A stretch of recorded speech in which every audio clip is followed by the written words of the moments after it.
Black men and women, your spirit has to be correct. You have to fix your spirit. Clean. That's number one. That's the main thing. Men and women ask me all the time, Tariq, where can I find women? Where can I find men? Relationship is not a problem or an issue of geography. Because I can take men and women and put them in a room full of qualified people, thorough men and women, and if your spirit isn't right, you're going to still create a dysfunctional dynamic. Right. So your spirit has to be correct. You have to fix yourself. You have to be content with who you are before you get out here in the dating game. Yes. Because you're going to continue to toxify relationships when your spirit isn't right. Right. So you got to fix your spirit. Come from a genuine place. Come from an honest place. Come from a place of integrity. Yes. Don't try to get over on people you date. Wow. Dating becomes this, I got to get mine. What can they do? Like we've been talking about. How can I need sex from this person and that's all I want. I need money from this person and that's all I want. And your spirit ain't right if you're doing that. Wow, that's great. And my final point on this thought is toxicity is a curriculum. It is designed for you to heal it. It is not designed for you to run away from it to the next situation because it's going to follow you wherever you go. That's right. Okay? It is technically a gift. And if you unravel it, if you unwrap it and you go deep into it, it will reveal that present. Right? Most people don't want to do it because it's a painful process. It's work. Right? So that's one thing. The next thing I think is, this is the thing I hate the most, is triangulation in relationships. Get all the motherfuckers out your relationship. Okay? Everybody with their negative appraisal of the situation on the outside looking in only serves as a contaminant.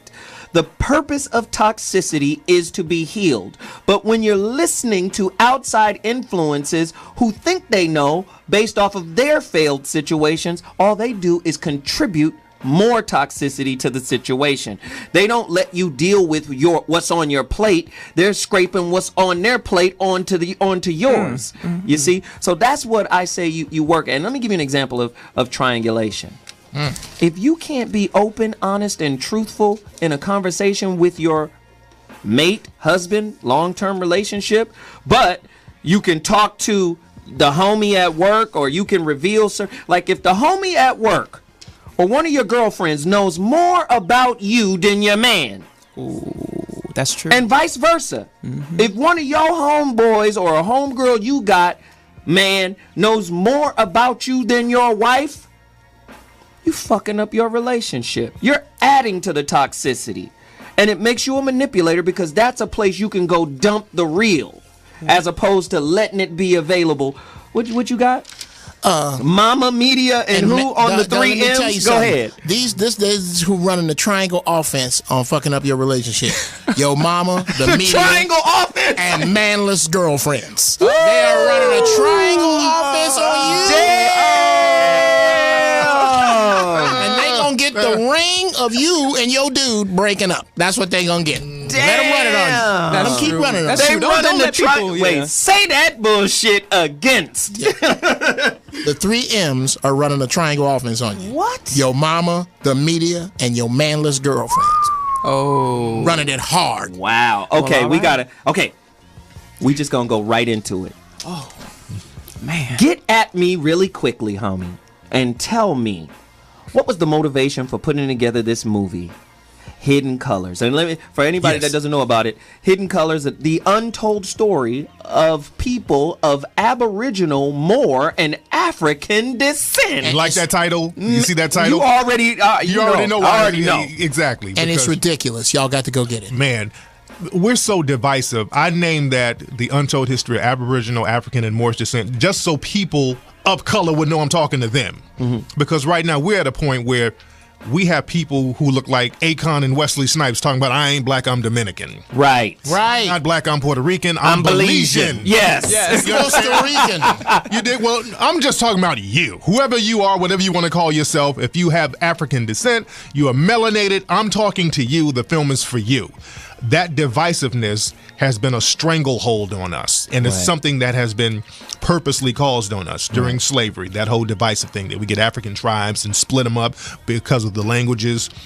and keep us divided, and we still have that mentality. But the reason I made the film is because we do a lot of complaining about what's shown in Hollywood and what's shown in the media pertaining to black folks. We complain about the Precious movies, which we should.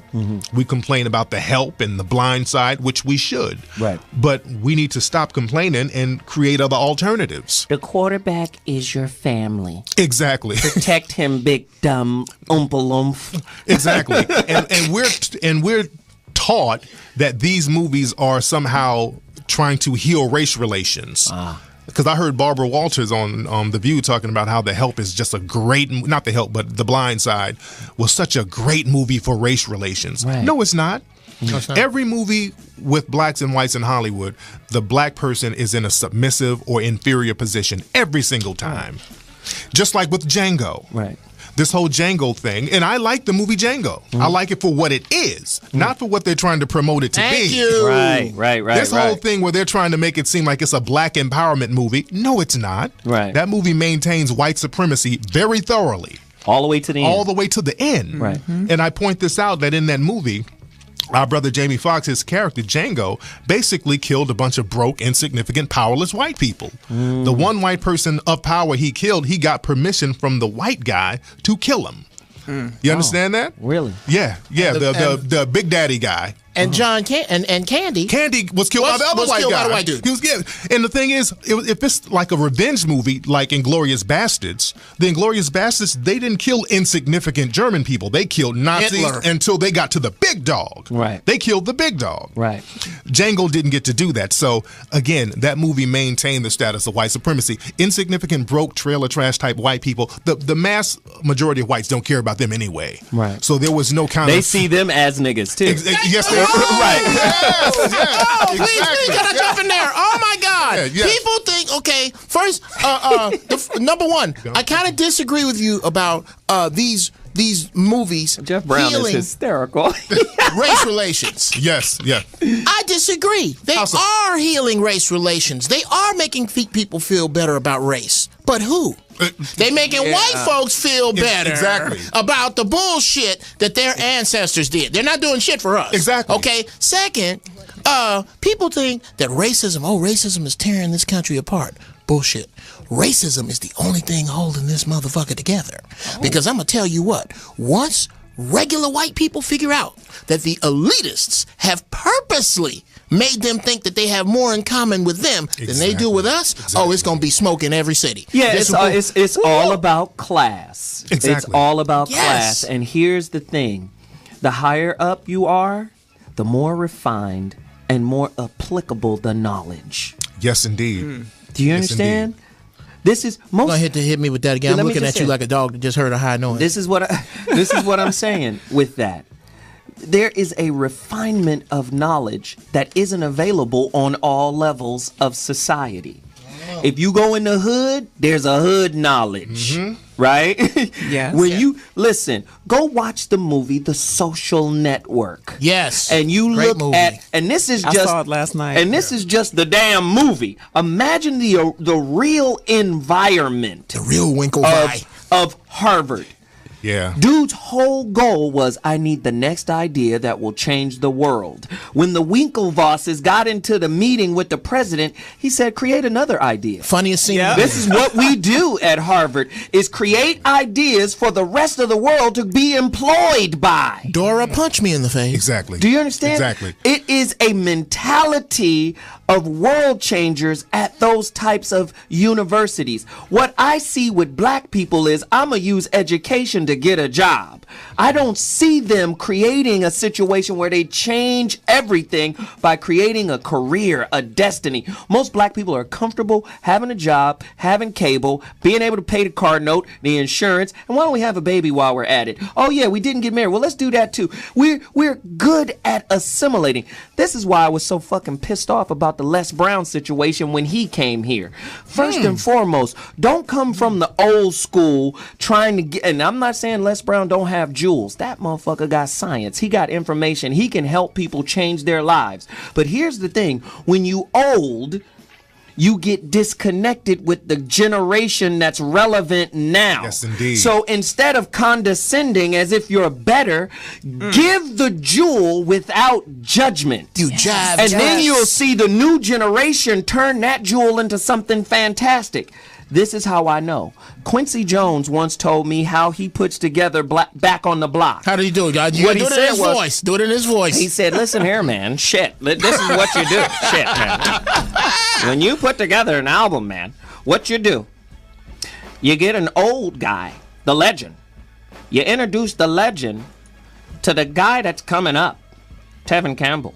I get Tevin Campbell and Ray Charles together. Shit, you know. And he gets to be able to feel him. But then you get the guy that's hot now. Now you have the past, the present, and the future working together on a record, and that's how you build a classic. Now, this is how we should do it. That's what I did with the Hidden Color series. Go deeper. Let me go deep. Because a lot of older people or older scholars were kind of critical of me for doing the movie because this is the Mac guy. He wrote those Mackin books. Right. He wrote that street stuff. And the thing is, with the Hidden Color series, I have an audience who don't really know about John Henry Clark or Dr. Ben or some of these older scholars who are very Francis thorough. Cress. Francis Cress Welsing, a lot of the younger folks don't know that. But they'll listen to me because of the books and the lectures that I do. You speak the language of now. I speak the language of now. So this is why that movie was so successful, because a lot of young people gravitated towards it. A lot of college students talked about it and got the word of the movie out there like that. So it's very important that we do have it applicable to the young crowd and make it accessible to them where they can understand. And I'm going to address it one more time. Les Brown, from man to man. Spiritual knowledge, informational knowledge, organizational knowledge is not condescending. It's not proud. It's not arrogant. It is respectful of the now. This is why when Quincy Jones did Back on the Block, he went got Kool Moe Dee, Melly Mel, and Ice-T, and Big Daddy Kane. Yeah. Quincy Jones is a jazz dude, but he understands hip-hop and bebop are holding hands generationally. Yes, indeed. So let me make sure I go get these kids who are changing the face of the world. Even Michael Jackson in '87 wasn't on hip-hop. That's why Quincy and Michael broke up after the Bad album. Michael wanted more control. Quincy was like, dude, you need hip-hop involved. Nuh-uh, that's not what he was like. Yes, I this want to is hear what his Quincy voice. told me. What did he say? Oh, shit, man. Shit, man. You're going to miss it. Hip-hop's happening, dude.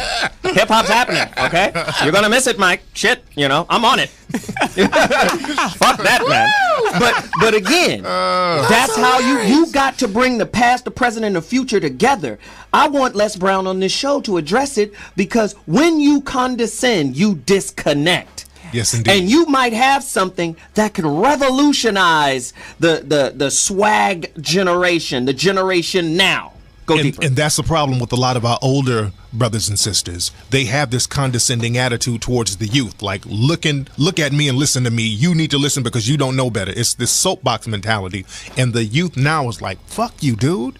I'm out here struggling. You're not giving me no answers. So now you want to preach to me? Right. So that's the energy. So with the Hidden Color series, we didn't talk at anybody. The movie is not trying to recruit you to any kind of religion. There's no kind of slant to the movie. It's just history. We're giving you the history. We're giving you the knowledge. And we're giving it to you in a way where it's not condescending, where you can look up the information for yourself and people can respect that. Right.